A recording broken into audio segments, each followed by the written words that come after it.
Did you know that if you eat white rice while it's still hot, tastes like Walmart rice, but I can't stop eating it. It's fucking rice. It will significantly increase your blood sugar more than when it's cool. They really should put a disclaimer on there. Warning, could lead to you becoming a diabeto. It's due to something called retrogradation. As the rice cools, complex bonds reform, which in turn are slower to digest. Turns out, Uncle Ben's a real piece of shit. Here's an interesting fact. Have you ever taken a sniff of smelling salts and thought, I feel that one in my balls?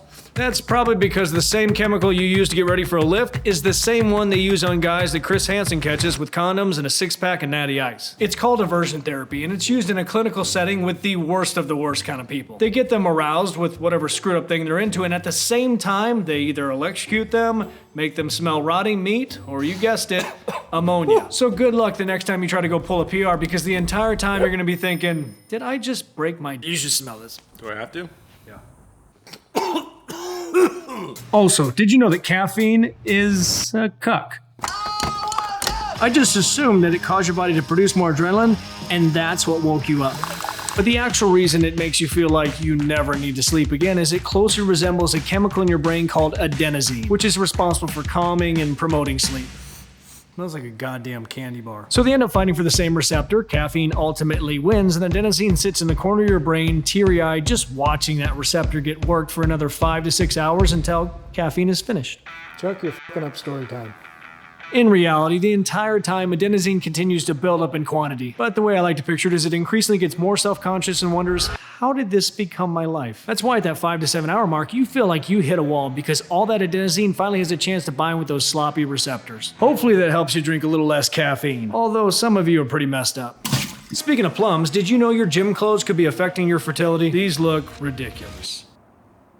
Now, before you freak out and start smushing the keyboard and do that thing where one of your balls gets sucked up inside of you and you have to push it down to pop it out, I'm not talking about compression. That myth came about because the reason your balls hang outside your body is because sperm dies at body temperature. So it was thought that if you smash them up against your body in some running shorts, you're going to decrease sperm count, but that's not the case. But there was a study where they took cotton and polyester underwear and put it on dogs and noticed there was a drop in spermatogenesis, the process of creating fertile sperm. And they actually think it's because of the electrostatic potential of the polyester itself. So not only do those tight polyester underwear make it so you have to explain to a woman, no, don't worry, my junk always looks like it melted when I wear these. But it could, not seen in humans yet, potentially be affecting the amount of viable sperm you produce. I bet you started working out for the same reason I did. You saw some guy in a fitness magazine with giant arms and you realized that's the secret to getting me everything I want in life. Cars, money, a woman in a tub full of Fruit Loops. But no matter how hard you worked, your results were dismal. But everyone in these damn magazines were making incredible transformations. Hey Tommy, you excited about your first day of school? That's because one man changed marketing in the fitness industry forever. Bill f***ing Phillips. He was the first person to take somebody who was in amazing shape and pay them to get fat. Then he reversed the before and afters. Try this out for yourself because you'll be amazed. Once you cut out the before and after pictures and switch them around the way they actually are in reality, you'll go from desperately wanting that product to hating that company.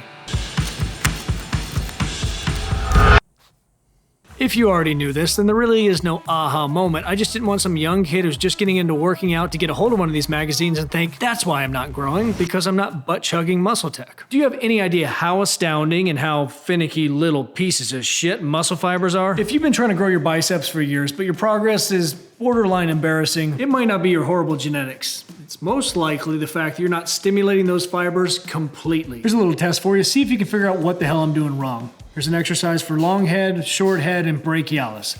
What about these am I completely screwing up and ruining my life? Well, for one thing, my face looks like I'm taking a shit with every rep, but that's not it. It has to do with regional muscle hypertrophy. The fibers in your muscle will actually grow at different rates depending on the exercises you do. Some cause more stress and development in the belly of the muscle, while others cause more growth towards the distal or proximal ends. Possibly due to different ranges of motion or how a movement affects the muscle and its relationship to gravity, or how some movements are more centered around the eccentric portion. Honestly, the scientific community has no idea why the f this happens. They just know it happens in quadriceps, triceps, and biceps. So if your biceps suck, not only do you have to program exercises based upon which muscle it's hitting, like incline curls for the long head or cable curls for your short head, but you also have to be present during the exercise itself and think, am I feeling this towards where the bicep originates, in the belly of it, or down towards the insertion point? I know, it's confusing. All I want are big biceps so women will suck my toes. It's actually a simple fix once you stop standing there doing curls like you're trying to stop a questionable fart. All you need to do is incorporate exercises that change where the force is being applied through the lever arm, either by changing the position of your body